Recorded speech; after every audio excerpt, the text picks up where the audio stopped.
Merci Seigneur pour ta présence au milieu de nous. Merci pour la disponibilité que tu as donnée à mon frère et à ma soeur d'être là, Seigneur, ce jour.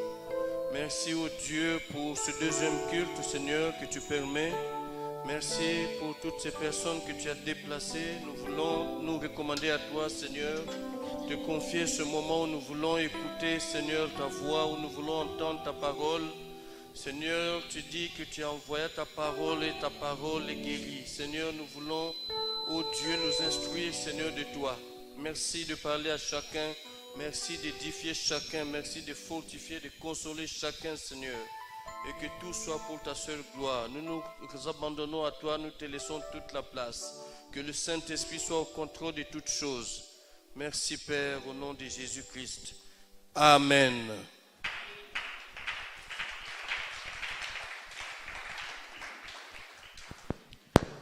Je vous salue tous dans le nom de notre Seigneur Jésus-Christ. Alors, depuis un certain temps, nous sommes en train de voir les clés pour le réveil. Et nous avions vu une première clé qui était la prière. Et nous savons ce que la prière est capable de faire. Vous savez, il est arrivé un temps où le peuple d'Israël était totalement dans l'idolâtrie. Ils ont carrément tourné le dos à l'Éternel et Dieu a fait lever un serviteur. Dieu a fait lever un homme qui n'était pas connu comme un prophète, mais il s'est levé et au nom de l'Éternel, il a parlé, il a fermé le ciel. Et un peu plus tard, il y a eu un défi entre lui et 850 prophètes. Il était tout seul contre en face de lui 850 prophètes. Il a invoqué son Dieu et son Dieu a répondu par le feu. Il a prié et son Dieu a répondu par le feu. Et c'est ce qui a suscité un réveil en ce temps-là en Israël. Le peuple est revenu vers Dieu parce que quelqu'un avait prié. Et nous avons vu par la suite la deuxième clé qui est la puissance du Saint-Esprit, parce que quoi que nous puissions faire dans la vie chrétienne, sans le Saint-Esprit, nous ne pourrons rien. Ce n'est pas par nos propres forces que nous pouvons vivre notre vie chrétienne, mais c'est parce que Dieu nous a équipés de son Saint-Esprit et avec lui, nous pouvons faire de grandes choses. Et même si l'évangile nous est arrivé aujourd'hui, c'est parce que le Seigneur Jésus avait promis son Saint-Esprit.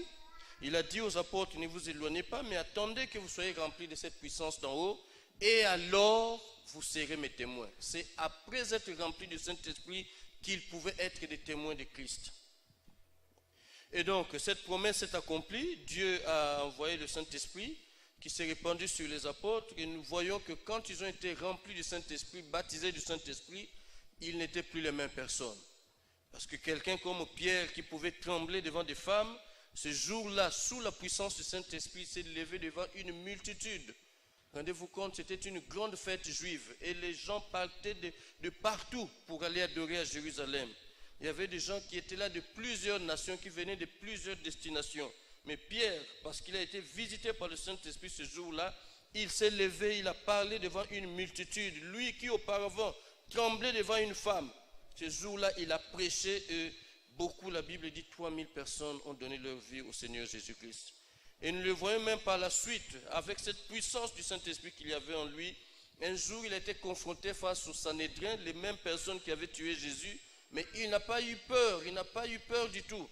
On lui a interdit de prêcher le nom de Jésus-Christ. Mais ce jour-là, il va leur dire carrément en face, il va dire, jugez vous-même s'il est bon que je puisse vous obéir à vous plutôt que d'obéir à ce Dieu-là qui m'a sauvé. Donc il était persévérant, il était téméraire parce qu'il savait en qui il avait cru et cela n'était possible que parce que le Saint-Esprit était de travailler en lui.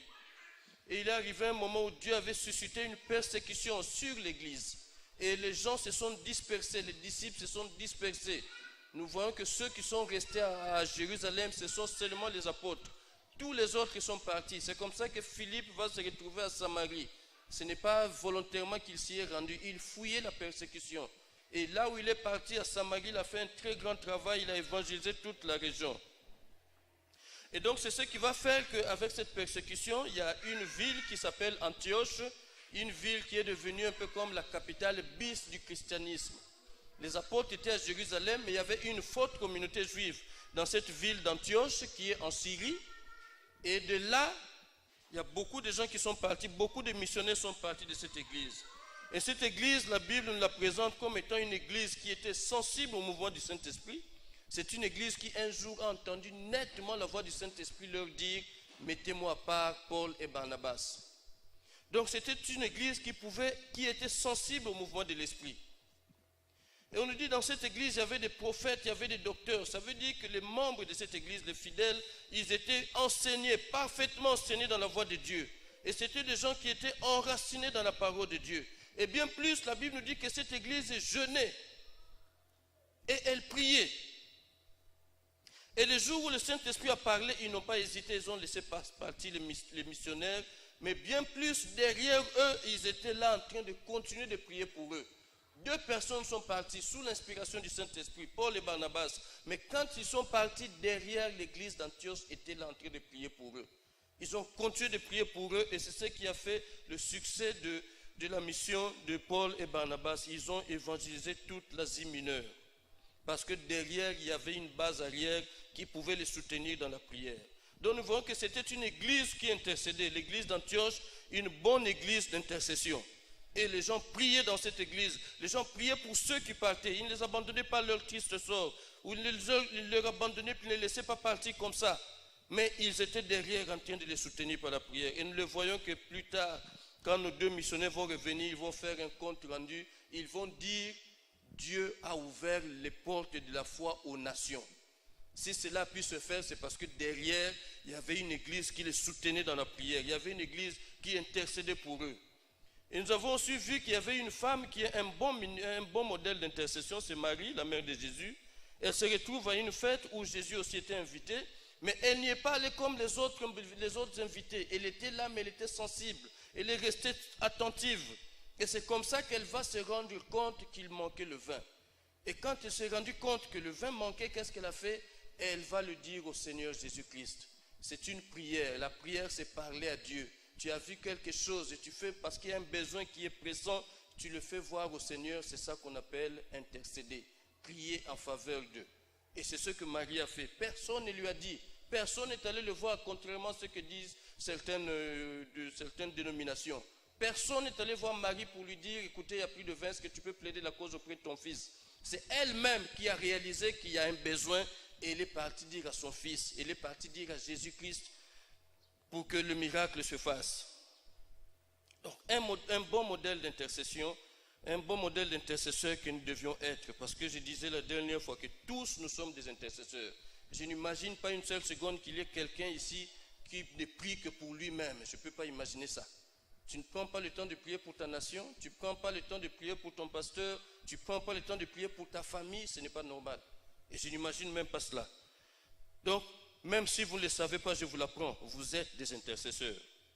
Chacun de nous se doit d'être intercesseur. Chaque fois que tu pries pour autrui, chaque fois que tu t'oublies pour faire monter une prière vers Dieu en faveur d'une situation qui ne te concerne pas directement, dis-toi que tu es en train d'intercéder. C'est ça, intercéder, prier en faveur d'eux, prier pour autrui. Dès lors que tu t'oublies, que tu fais monter une prière vers Dieu, c'est-à-dire que tu es en train d'intercéder. Alors, ce matin, nous voulons voir quelques axes de l'intercession, quelques domaines d'intercession. Pourquoi devrions-nous prier? Ou dans quel cas devrions-nous prier? Pour quelle situation devrions-nous prier?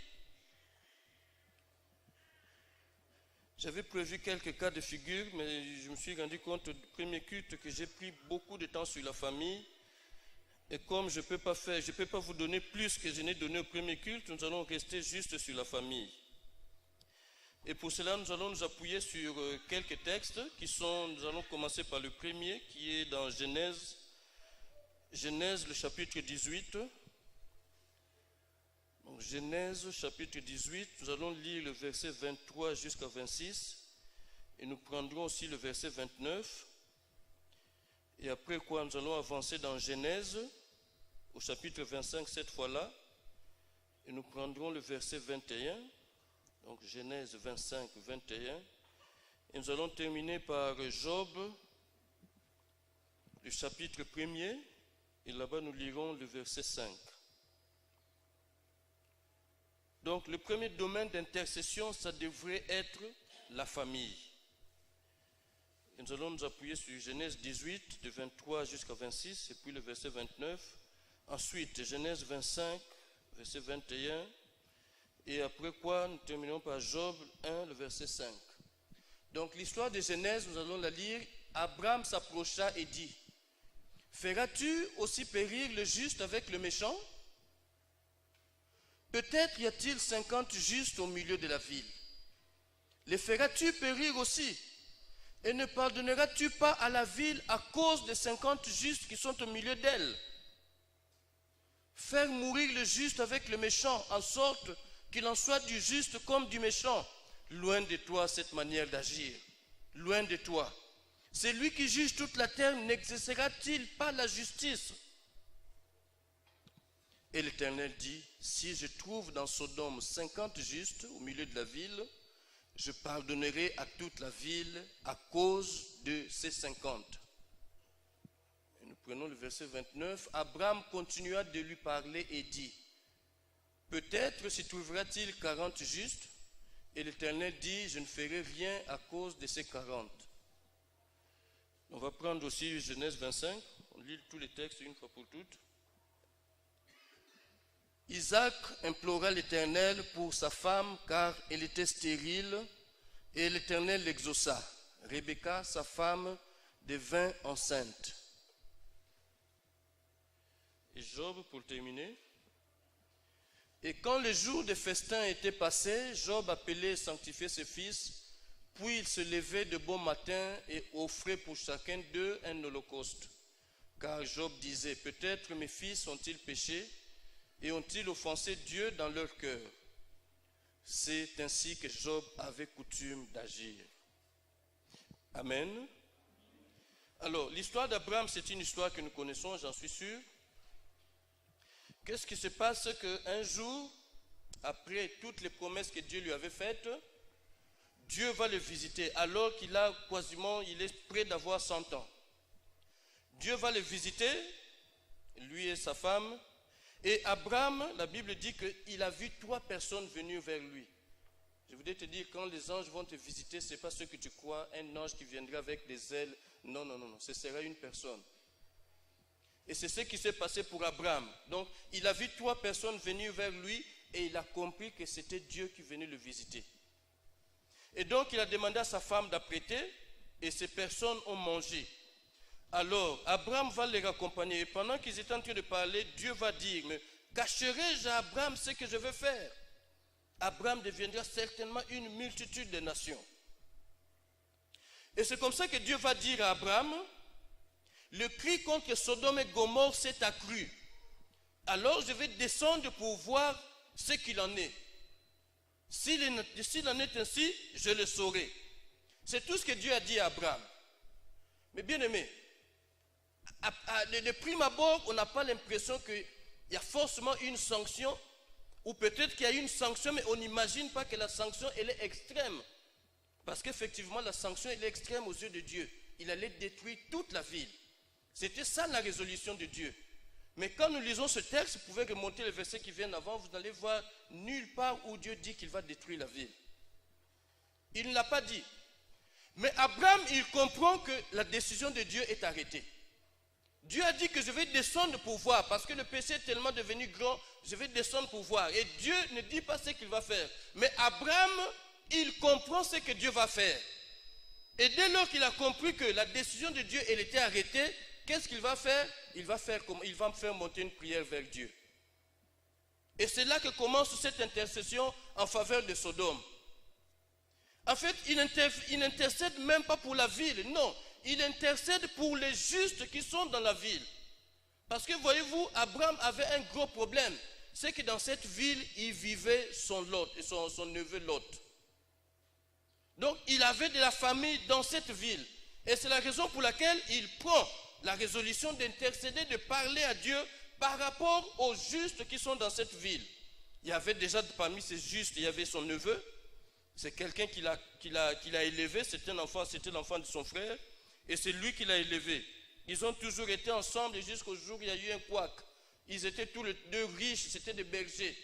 Ils avaient tellement le cheptel était devenu tellement grand que les terres où ils vivaient n'étaient plus suffisantes pour eux deux. Et il va demander à son fils, écoutez, on ne peut pas se disputer, nous sommes frères. Si tu vas à gauche, je vais à droite. Si tu vas devant moi, je recule. Et c'est comme ça que le neveu va choisir. Malheureusement pour lui, plutôt que d'attendre que le père choisisse en premier, il a choisi lui, le neveu, il a choisi le premier. Et il a choisi avec les yeux physiques, les yeux comme toi et moi. Il a regardé, la Bible dit, il a regardé la plaine, la vallée du Jourdain. Il y avait Sodome et Gomorrhe, c'était comme un jardin de l'Éternel. C'est ce que dit la Bible. C'était comme un jardin de l'Éternel. Vous imaginez pour un éleveur, quand il voit toute cette verdure, il se dit que c'est là que je dois aller. Là-bas, mes troupeaux vont être à l'aise. Mais il est parti. Et la Bible dit que, or, là se trouvait Sodome et Gomorrhe, qui étaient des villes pécheresses. Et donc, Abraham savait que son neveu y était. Et qu'est-ce qu'il va faire dès lors qu'il a su que Dieu avait résolu de détruire cette ville? Qu'est-ce qu'il va faire? Il va faire commencer à monter sa prière, il va faire monter son intercession en faveur des justes qui sont dans cette ville. Parce que c'est lui qui a élevé son neveu, il lui a appris les voies de Dieu, il savait que son neveu était injuste. Donc il n'est pas là pour plaider pour ces deux villes, mais en fait il est en train de plaider pour les justes qui vivent dans cette ville et particulièrement pour son neveu. Voyez-vous, en tant que père, ça c'était le fils de son frère qui était déjà mort et la décision de Dieu, elle était arrêtée, il fallait détruire toute la ville, ça veut dire que tous ceux qui y vivaient devaient mourir. Et Abraham avait ce fardeau pour son neveu. Il s'est dit, mais Seigneur, tu vas tuer le juste et le méchant. Il va commencer son intercession auprès de Dieu, il va dire, non, non, non Seigneur, tu ne peux pas faire ça, toi tu es un Dieu juste. Et regardez, il dit, c'est lui qui juge toute la terre, n'exercera-t-il pas la justice? C'est comme s'il est en train de dire à Dieu, mais Seigneur, tu as dit que tu es le Dieu de justice. Tu as dit dans ta parole que ton règne est un règne de justice, ton règne est un règne d'équité. Alors d'où vient-il que toi, qui es le juste juge, d'où vient-il que tu puisses condamner et le juste et le méchant pour une faute que les justes n'ont pas commise?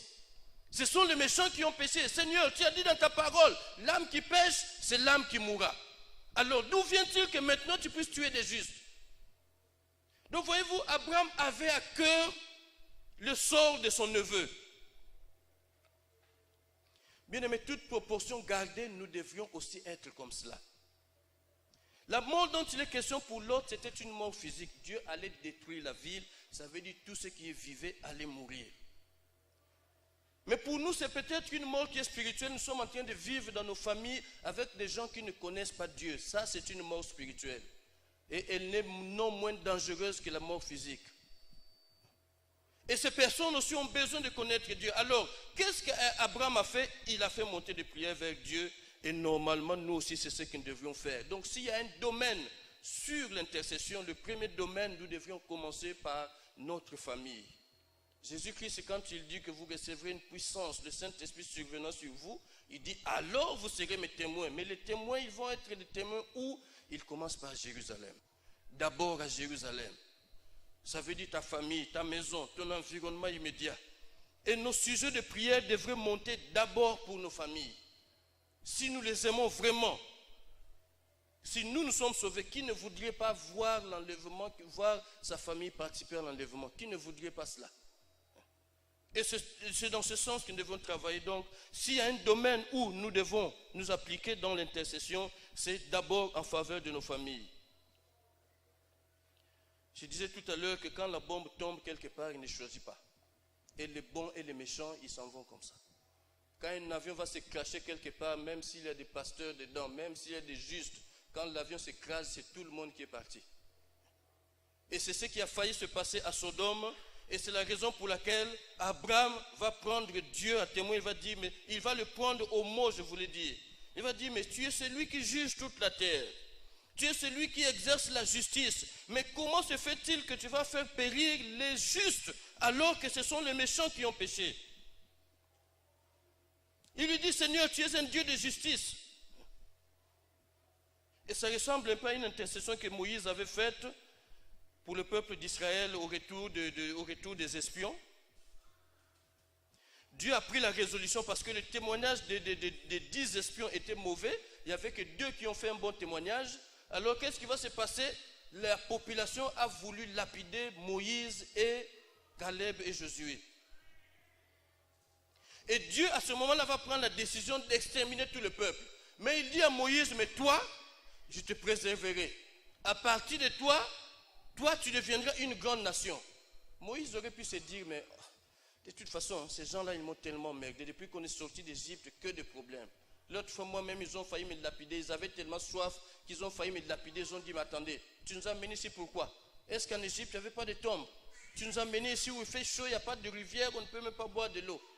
Moïse aurait pu se dire, mais à partir du moment où moi j'ai ma récompense, le Seigneur dit qu'il me donnera une postérité. Il fera de moi une grande nation. Moïse aurait pu se contenter, mais ce n'est pas ce que Moïse a fait. Ce n'est pas ce que Moïse a fait. Moïse va crier vers l'Éternel et dit, non, non, non, Seigneur, tu ne peux pas faire ça. Si tu le fais, les Égyptiens vont dire, oh, finalement, le Dieu là, c'était seulement un baki. Il n'avait pas le pouvoir d'amener son peuple jusqu'à la terre promise. Et voilà la preuve, il les a exterminés dans le désert. Moïse va prendre Dieu par la corde sensible. Il dit, non Seigneur, tes ennemis vont dire ceci. Regardez, tout le peuple que toi tu as écrasé Amalek. Tu as écrasé les Égyptiens. Tu as écrasé Sihon et Og, les rois des Amoréens, les rois de Bassan. Tu les as écrasés. Maintenant, si tu extermines ce peuple, qu'est-ce que les autres nations vont dire? Et il va continuer de dire, mais que ta miséricorde se montre selon que tu l'as dit dans ta parole. Et il va citer quelque chose que Dieu a dit. Bien aimé, et c'est la même chose que Abraham est en train de faire. Il dit, non Seigneur, c'est toi le juste juge. Tu es le juge de toute la terre. Tu es le Dieu de justice. Tu ne peux pas faire mourir le juste et le méchant. Non, tu ne peux pas faire cela. Et c'est comme ça qu'il va introduire sa première cartouche. Il va dire, Seigneur, peut-être qu'il y a 50 justes. Dans cette ville, c'est vrai. Sodome, nous savons ce que c'était. La capitale du sexe. Le désordre sexuel là-bas était tel que ce n'était pas possible. Les hommes avec les hommes, les femmes avec les femmes, les petits-enfants avec les grandes femmes, les petites filles avec les vieux papas. C'est comme ça que ça se passait dans tous les sens, ça allait dans tous les sens. Mais malgré tout cela, il y avait quand même des justes. Vous savez, il y a une chose qui m'a toujours étonné. Comment dans une ville comme ça, où le désordre sexuel était tel, comment deux filles de l'autre étaient vierges dans cet environnement-là? Comment? Parce qu'il y avait des justes. Dieu se réserve toujours un faible reste. Et soit parmi ce faible reste. Donc Dieu va dire Abraham va dire à Dieu, mais Dieu, peut-être dans cette ville il y a 50 justes. Et quelque part Dieu était un peu coincé par rapport à ce qu'Abraham avait dit. Abraham lui a rappelé, c'est toi le juste juge. C'est toi le Dieu de justice. Mais peut-être dans cette ville, il y a 50 justes. Est-ce que pour les 50 justes, tu vas détruire toute la ville? Et Dieu va dire non. S'il y en a 50, je ne détruirai plus la ville. Et comme ça, Abraham va s'enhardir. Il va continuer. Mais Seigneur, sur les 50, peut-être qu'il va en manquer 5. Et Dieu dit non, s'il y a 45, je ne détruis pas. Ah, finalement, sur les 45, peut-être qu'il va en manquer 5, peut-être qu'il n'y a que 40 justes. Sur les 40, s'il y en a 40, je ne détruirai pas la ville. Et c'est comme ça qu'on arrive au verset 29. Du coup, à partir du moment où Abraham a vu que Dieu était en train de lui répondre positivement, il va s'enhardir, il va continuer. La Bible dit au verset 29, Abraham continua de lui parler. Il était en train d'intercéder, mais qu'est-ce qu'il a fait? Il ne s'est pas arrêté, il a continué. Bien-aimés, nous avons des sujets, nous prions pour nos parents, c'est vrai, je sais que nous le faisons déjà. Mais comment nous le faisons? Peut-être nous l'avons fait juste une semaine et qu'on s'est arrêté. Mais Abraham ne s'est pas arrêté. La Bible dit qu'il continua de parler à Dieu. Bien-aimés, tant que l'exaucement n'est pas là, nous devons continuer de parler à Dieu. Il nous faut continuer jusqu'à ce que nous voyions le résultat. Et c'est comme ça qu'Abraham va continuer. Il va continuer, Seigneur. Regardez, quand ils ont commencé à 50, mais vous savez à combien ils ont terminé? 10. Les 50, ils sont arrivés jusqu'à 10. Vous imaginez un peu? Si Abraham avait vécu à notre période là, c'est sûr que dès qu'il entrerait au marché, les gens lui disent « Yewana Koti ». Ça devait être comme ça. Attendez, vous imaginez quelqu'un qui vient t'acheter quelque chose, tu lui dis c'est 50 000, il dit ah non, je n'ai pas 50 000, j'ai 45 000. Tu dis ok, donne l'argent. Et au lieu de donner 45 000, tu dis ah non, non, finalement je te donne 40 000. Bon, peut-être que c'est un mauvais jour, tu vas dire bon, ok, bon, paie ça 40 000. Et la personne dit, ah non, non, non, finalement je te donne 30 000. Ça, c'est quelle façon de marchander? Et de là, ils sont descendus jusqu'à 10. Vous imaginez? C'est sûr que vous allez chasser cette personne. Habitez, papa, pardon, pas. Mais heureusement que c'est Dieu qui était en face. Dieu est d'une patience telle qu'il peut supporter des choses que personne d'autre ne peut supporter. Ils sont partis de 50. Abraham est resté là. Il a parlé avec Dieu. Il a discuté avec Dieu jusqu'à ce qu'ils arrivent à 10. Et Dieu va dire que s'il y a 10 justes, je ne détruis pas la ville. À cause de cette prière qu'Abraham a faite, Dieu a bien voulu retarder la sanction sur la ville. Pour combien? Pour 10 justes. Toute une ville, s'il peut trouver 10 justes, alors il va pardonner la ville. Mais le problème, c'est que quand Dieu descend pour aller voir les justes, il n'y en avait même pas 10. Il n'y en avait même pas 10, il n'y en avait que 4. Il n'y avait que 4 personnes.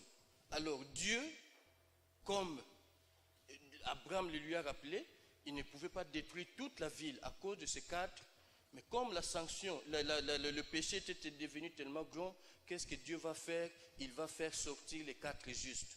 Les 4 justes sont sortis et derrière, la sanction est tombée, la ville a été détruite avec tous ceux qui y vivaient.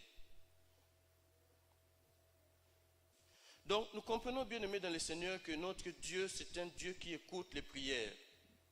Et Abraham a intercédé, il était tout seul, il a intercédé pour cette ville, il a intercédé pour les justes qui y vivaient, et Dieu a fait grâce, les justes qui vivaient dans cette ville de Sodome ne sont pas morts, mais ils sont sortis parce que Dieu a été sensible à l'intercession qui a été faite par Abraham.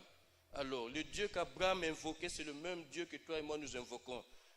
Et les mêmes causes produisant les mêmes effets, ça veut dire si nous aussi nous nous mettons sérieusement à présenter nos familles au Seigneur, le Seigneur est capable de faire grâce et que les nôtres aussi puissent connaître Dieu. Abraham a réalisé de lui-même que Dieu allait détruire la ville. Dieu ne lui a rien dit, mais il a réalisé par lui-même et il a compris qu'il fallait qu'il commence à prier. C'est comme je vous disais tout à l'heure, qu'on l'a vu le dimanche passé, Marie s'est rendue compte par elle-même et qu'est-ce qu'elle a fait? Elle a commencé à prier. C'est pourquoi j'insiste, soyons sensibles. Et dès que nous voyons qu'il y a quelque chose qui ne va pas, alors faisons monter une prière vers Dieu. Faisons monter une prière vers Dieu et alors Dieu se révélera certainement. Alors, c'est ainsi que nous voyons cette histoire qui se passe aussi avec Isaac, qui est le fils d'Abraham, qui est venu dans des conditions, je dirais un peu compliquées, parce que sa mère va la voir alors qu'elle est vieille, elle a 90 ans, son père a 100 ans. C'est à ce moment-là qu'il arrive au monde. Et il a vécu comme ça pendant toute sa vie. Le père était en train de suivre son évolution. Et quand il a vu que l'enfant était finalement mûr, la Bible dit que Isaac avait 40 ans quand il s'est marié. Et si vous lisez le chapitre qui vient avant, vous allez vous rendre compte qu'il n'a rien fait pour son mariage. C'est le père qui a tout décidé. Il s'est rendu compte que maintenant ce fils est mûr, je peux le marier. Et donc, Isaac va se retrouver avec une femme, Rebecca. Mais lui-même savait dans quelles conditions il est venu au monde parce que sa mère elle est restée pendant longtemps stérile et ne faisait pas d'enfants. Et ce que nous voyons dans la vie d'Isaac, c'est que nous ne le voyons pas dans la vie d'Abraham. Abraham, si vous voyez dans la Bible dit de lui c'est le père de la foi, il crut en Dieu, Dieu lui a fait des promesses qu'il allait être le père d'une multitude, c'est vrai, mais nulle part dans la Bible, nous voyons Abraham en train de prier pour sa femme qui n'enfantait pas. Nous ne le voyons pas dans la Bible. Au contraire, Abraham est en train de se plaindre, un jour Dieu veut le visiter, Dieu lui promet de grandes choses, il va dire à Dieu, mais Seigneur, que me donneras-tu? Voyez-vous, il était même désabusé. Il était totalement désabusé, il s'est dit, Seigneur, que me donneras-tu? Mais voici, je vais m'en aller comme ça, sans enfant. Et celui qui va hériter de mes biens, c'est l'esclave qui est né dans ma maison, Eliezer de Damas. C'est lui qui va hériter de tous mes biens. Et Dieu va renouveler sa promesse. Dieu va renouveler sa promesse. Mais quand Isaac arrive au monde, et quand Isaac arrive à maturité, à 40 ans, Isaac réalise une chose, c'est qu'il a été marié, mais quand sa femme arrive au foyer, elle ne conçoit pas. Alors qu'est-ce qu'Isaac va faire? Il n'a pas fait comme Abraham pour se plaindre auprès de Dieu.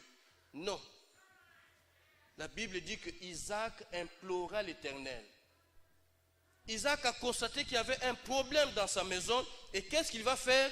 Il va faire monter une prière vers Dieu. C'est une intercession. Il s'est oublié, mais il a prié pour sa femme. Dès lors qu'on prie pour quelqu'un, c'est cela l'intercession. Et Isaac a intercédé pour sa femme. Il a intercédé pour sa femme et la Bible dit que Dieu l'a exaucé. Quand nous lisons son compte comme ça, nous avons l'impression que ça s'est fait dès qu'il a prié, aussitôt Dieu s'est révélé. Non, frère. Non, mes frères. Voyez-vous ce verset, si vous remontez le verset qui vient avant, le verset 20, on va vous dire à quel âge il s'est marié. Je suis en train de vous le dire, il avait 40 ans. Il a commencé à prier, vous savez, les enfants sont arrivés, c'est le verset 26. Quand les enfants sont arrivés, on va voir quel âge il avait. Le verset 26. Vous voyez quel âge il avait? 60 ans. Pendant toutes ces années-là, Isaac était en train d'implorer Dieu. Pendant toutes ces années, implorer, ça veut dire demander avec insistance, demander, s'humilier devant la personne. C'est cela que Isaac faisait. C'est cela qu'Isaac faisait. Il a réalisé qu'il y avait un souci dans sa maison. Alors qu'est-ce qu'il va faire? Il va faire monter une prière vers Dieu. Et cette prière-là, c'était une prière qui était longue. Pendant 20 ans, 20 ans il a attendu. Pendant 20 ans il a attendu, il a prié, il a continué d'implorer l'Éternel. Et la finalité, c'est que Dieu, comme c'est un Dieu qui est juste, c'est un Dieu qui est fidèle, il a fini par se manifester dans cette famille et les enfants sont arrivés. Ils sont arrivés 2. Mais pour cela, il a fallu que Isaac implore l'Éternel. Voyez-vous, je voudrais dire que c'est aussi comme ça qu'il devrait faire. Personne n'a dit à Isaac d'aller implorer l'Éternel. Non. C'est lui-même qui a compris qu'il y avait un problème. Qu'est-ce qu'il faut faire par rapport à ce problème? Faisons monter une prière à Dieu. Et c'est pourquoi il est bien que pour nos familles, puisque nous sommes en train de parler de nos familles, nous avons besoin donc de regarder qu'est-ce qui se passe dans nos familles, qu'est-ce qu'il y a autour de nous, quels sont les liens qu'il y a dans nos familles et que nous puissions prier par rapport à cela. Si vous regardez la vie d'Isaac, vous allez voir, regardez, son père, Dieu l'envoie quelque part, il le fait sortir de la maison de son père, il l'envoie dans un territoire et lui dit que c'est là que tu resteras, ce territoire je te le donne à toi et à ta postérité. Il n'a pas d'enfant, c'est vrai.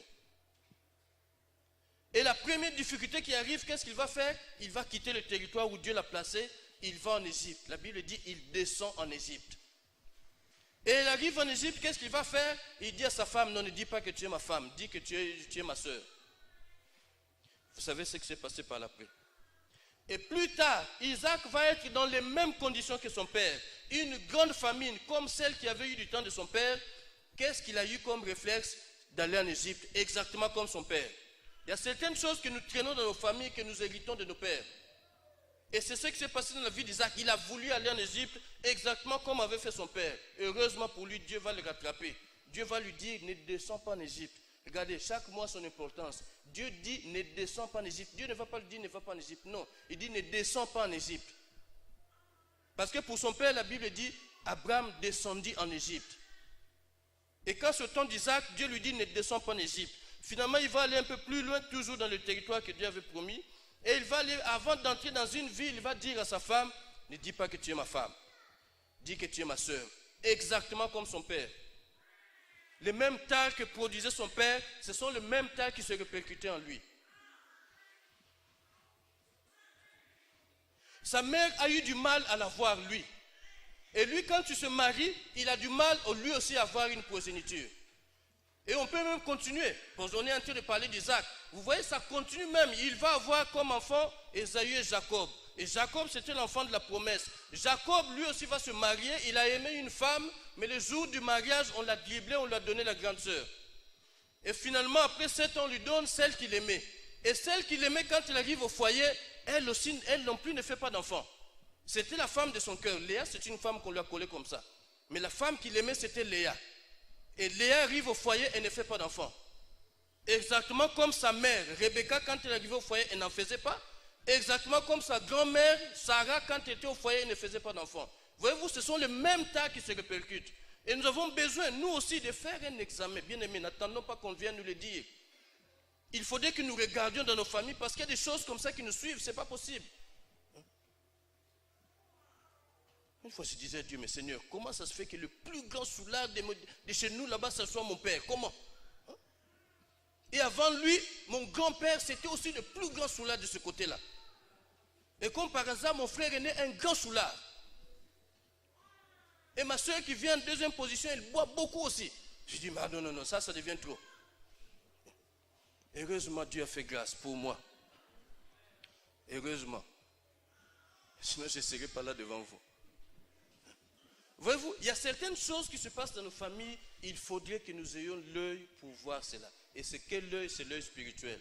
Et ça, on n'a pas besoin de le dire. N'attendez pas le prophète Jonas qui vient te dire, non, dans ta famille, il y a tel lien. Non, il faudrait que toi, tu le constates. Marie, personne ne lui a dit. C'est elle-même qui a vu qu'il y a plus de vin. Elle va dire à Dieu. Abraham, on ne lui a pas dit, Dieu ne lui a pas dit que non, je vais détruire la ville. Mais il a compris que Dieu allait détruire la ville. Isaac s'est rendu compte par lui-même que dans sa maison, il y avait un problème. Il a commencé à faire monter des prières vers Dieu. Et c'est là, bien aimé, notre raison d'être. Si nous voulons que nos familles soient sauvées, il faudrait commencer par cela, par l'intercession. L'intercession en faveur de notre, et nous avons besoin de cela, bien aimé. Ça nous aidera à grandir. Ça nous aidera à mener le réveil dans nos familles. Il faudrait qu'il y ait pour cela des hommes et des femmes qui se lèvent. Bien aimé, ce n'est pas un hasard. Si dans la famille, c'est toi que Dieu a choisi. Si tu es le premier à connaître Dieu dans la famille, ce n'est pas un hasard. Ça veut dire que tu as une mission, Dieu t'a donné une mission, et cette mission, c'est entre autres de prier pour les membres de cette famille pour que ta lumière entre dans la famille. Et cela ne se fera que par l'intercession que tu feras pour ta famille. Alors, il y a un autre personnage qu'on voit dans la Bible qui lui aussi est en train de prier pour sa famille. Et cet homme, c'est Job, un homme remarquable, un homme dont Dieu rend témoignage. Dieu est en train de dire de lui auprès de Satan, il dit, mais as-tu remarqué mon serviteur Job? Il n'y a personne comme lui sur la terre. Personne. Il est intègre, il craint Dieu, il se détourne du mal. Alors cet homme, qu'est-ce qu'il faisait? Vous savez, il avait des enfants qui aimaient bien faire la fête. Bon, c'est normal, c'est de leur âge. Ils s'invitaient les uns les autres. Cette semaine, on va manger chez un tel. La semaine prochaine, on va manger chez la sœur. Et ainsi de suite. Il faisait la ronde comme ça. Et pour le père, qu'est-ce qu'il faisait? Après tous ces festins, qu'est-ce qu'il faisait? Il offrait des sacrifices à Dieu. Ça veut dire c'est comme des prières qu'il faisait monter vers Dieu. La Bible dit, il appelait ses enfants, il les sanctifiait. Ça veut dire il les présentait au Seigneur. Il donnait des holocaustes pour ses enfants. Il passait du temps à prier pour ses enfants. C'est ce que Job avait l'habitude de faire. La Bible dit que c'est ce que Job avait coutume, c'est ainsi que Job avait coutume d'agir pour les siens, pour sa progéniture. Il ne savait pas comment il s'était comporté. C'est pourquoi il dit même, peut-être que mes fils ont péché devant Dieu. Donc voyez-vous, il demande pardon même par anticipation. Avant même que tu ne péches, on a déjà offert un sacrifice pour toi. En fait, c'est ce que Christ a fait pour nous. Nous n'étions pas nés, mais il était déjà mort à la croix pour nos péchés. Et Job anticipait donc, il disait, peut-être que mes fils, là où ils sont, quand ils se sont retrouvés pour le festin, peut-être qu'ils ont péché. Alors qu'est-ce qu'il faisait? Il faisait des holocaustes, il les sanctifiait devant Dieu et il avait l'habitude de présenter ses fils à Dieu pour que Dieu puisse leur pardonner. C'était un bon père, c'était quelqu'un qui avait de très bonnes dispositions pour ses enfants. Donc nous voyons par là, bien aimés dans le Seigneur, que l'intercession pour la famille, ça doit être la clé de voûte. On doit commencer par là. Si Dieu nous a fait grâce de le connaître, c'est pour qu'à travers nous, que l'évangile aussi entre dans nos familles. Si Dieu nous a choisis, nous, c'est pour qu'à travers nous, que d'autres aussi dans notre famille puissent connaître le Seigneur.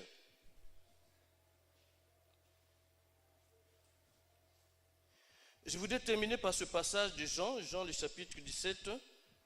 Pour ceux qui ont l'habitude de lire la Bible, ils savent de quoi il est question là. C'est la prière sacerdotale. C'est la prière que le Seigneur fait en faveur de ses disciples. Il sait que son heure est proche. Il sait qu'il est près de s'en aller. Mais la mission qu'il a commencée, il y a d'autres personnes qui devaient la perpétuer. Ce sont ses collaborateurs, les apôtres, les disciples. C'est eux qui devaient poursuivre cette œuvre. Alors le Seigneur, sachant qu'il allait partir, qu'est-ce qu'il est en train de faire? Il est en train de faire monter une prière vers Dieu en faveur de ses disciples, en faveur de ses apôtres. Donc, voyez-vous, bien aimés, toute la Bible n'est qu'intercession. Toute la Bible n'est qu'intercession. Les passages ne peuvent pas manquer de gens qui sont en train d'intercéder. C'est parce que le temps, nous ne l'avons pas. Mais on peut y revenir, même sur 3 dimanches, vous allez voir qu'il n'y a que l'intercession. La Bible de Genèse jusqu'à la fin, vous allez voir, c'est intercession sur intercession. Regardez les lettres des apôtres. Plusieurs fois à la fin, on dit, frères, priez pour nous. C'est comme ça qu'ils terminent. Beaucoup de leurs lettres terminent comme ça, priez pour nous. Et le Seigneur Jésus, sachant que ses disciples devaient poursuivre l'œuvre après lui, alors qu'est-ce qu'il est en train de faire? Il est en train de les présenter au Seigneur. Il dit, Seigneur, garde-les. Comme moi, je les ai gardés pendant que j'étais sur terre, alors maintenant que je suis sur le point de m'en aller, toi, garde-les. Et au verset 9, il dit, Seigneur, si je suis en train de prier, c'est pour eux que je prie. Eux que j'ai choisis, eux qui vont continuer cette œuvre, c'est pour eux que je prie. Je ne prie pas pour le monde, mais pour ceux que toi tu m'as donnés, parce qu'ils sont à toi. Tu me les as donnés, mais en fait, ils t'appartiennent à toi. Maintenant, moi, mon heure est arrivée, je reviens vers toi, mais eux, ils vont rester ici, c'est eux qui vont continuer cette œuvre que tu m'as donnée. Au verset 18, il dit, Père, tu m'as envoyé dans le monde, et moi aussi, arrivé dans le monde, je les ai envoyés. Ça veut dire que les apôtres vont perpétuer l'œuvre du Seigneur Jésus-Christ. Ils vont continuer de travailler pour l'œuvre du Seigneur. Et pour cela, le Seigneur est en train de prier pour eux. Le Seigneur est en train de les présenter au Seigneur, à son Père. Il est en train de dire, Père, ce n'est pas pour moi que je prie, mais c'est pour eux que je prie. Parce qu'ils ont un grand travail. Ce travail que moi j'ai commencé, eux doivent le continuer. Eux doivent continuer à travailler dans ce champ-là. Donc toi tu m'as envoyé, moi je suis venu, j'ai fait ma part. Maintenant c'est à eux de poursuivre cette œuvre. C'est la raison pour laquelle je suis en train de te prier pour ces personnes-là. Alors Seigneur, fortifie-les, préserve-les de tout mal, garde-les, qu'ils soient fidèles à toi, sanctifie-les. Et il dit, je me sanctifie moi-même pour eux, afin qu'eux aussi soient sanctifiés dans la vérité. Voyez-vous, toute la Bible n'est qu'intercession, bien-aimée dans le Seigneur. Et ici, le Seigneur, avant de partir, il est en train de prier pour ses disciples, pour que ceux-ci puissent poursuivre l'œuvre. Ça veut dire que toi et moi, nous avons aussi cette mission, individuellement, de poursuivre l'œuvre du Seigneur, d'intercéder pour nos familles, d'intercéder pour tous les sujets. Que quand nous constatons qu'il y a quelque chose qui ne va pas, que nous puissions faire comme Marie, qu'on ne vienne pas nous dire, mais que de par nous-mêmes, nous comprenions que là, c'est le besoin de Dieu et il faut que je fasse monter une prière vers Dieu. C'est cela que le Seigneur attend de nous. Une église qui intercède, alors le réveil se produira. Et ça se produira dans nos familles, ça se produira dans la nation, mais cela partira de l'église. Et l'église, ce n'est pas un bâtiment. L'église, c'est toi et moi quand nous sommes rassemblés. Ça veut dire que si une église est forte dans l'intercession, ça veut dire qu'individuellement, les membres de cette église sont forts dans l'intercession. Et voilà la pensée que le Seigneur voulait nous communiquer, que nous soyons des hommes et des femmes de prière, des hommes et des femmes qui intercèdent, mais d'abord pour leur famille. Nous avons voulu aujourd'hui parler seulement de la famille et nous voulons que le Seigneur nous fortifie pour que nous soyons véritablement des hommes, des intercesseurs pour nos familles, qu'à travers nous, que l'évangile aussi puisse rentrer dans nos familles et que ces personnes qui sont menacées de mort, que ces personnes-là soient sauvées parce que toi et moi, nous aurons prié. Amen. Que Dieu bénisse sa parole ce matin.